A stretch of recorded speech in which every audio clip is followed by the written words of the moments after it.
There's been some disappointment, I think, in the Vancouver market that Olli Juolevi is not yet playing for the Vancouver Canucks. There was other defensemen taken after him in the 2016 draft, including his pairing partner, Victor Met, who played nearly half the season in Montreal, was really good. Those two guys were pairing partners in London. Juolevi, though, went 6th overall, and Met was a late round pick. So it kind of feels like Juolevi's been slow in development. But some defensemen can take longer than others. He's still really young, 21 years old, and he's still a guy that's got huge upside, big-time upside. He went to Finland this year to be a professional, to play against men, and it wasn't easy. There was some adversity for him.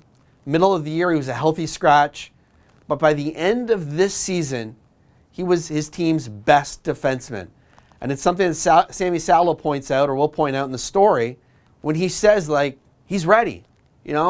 He's still got to beat out 10 guys for the Vancouver Canucks probably this fall, but he's ready to take that next step and show what he can do. And what he can do is he can be a really smart top 4 defenseman who can move the puck, who won't get hit, who can be an effective guy in the power play, not with a big shot, but he's got an ability to get shots through. Can be an impact player still. Even though, there's guys like McAvoy and Sergachev taking after him who are already shining right now in the NHL. And there's some frustration that Juolevi's not there yet. But he's going to get his first legitimate shot to make the team this fall. I think the Canucks would like him to be on the team. And if he's not ready, that's okay. He can spend some time in Utica developing. But if it's not this year, it should be the next year.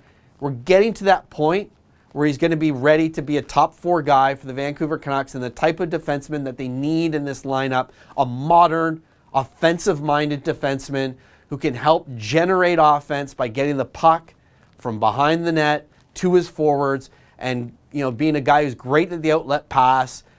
There's a lot of attributes to really like about Juolevi's game. He's not going to blow you away with his shot. He is going to make up for high IQ. I think if there's one concern, though, he can have this kind of nonchalant style sometimes, and he can have this almost kind of presence on the ice, like he doesn't care. It can look like that.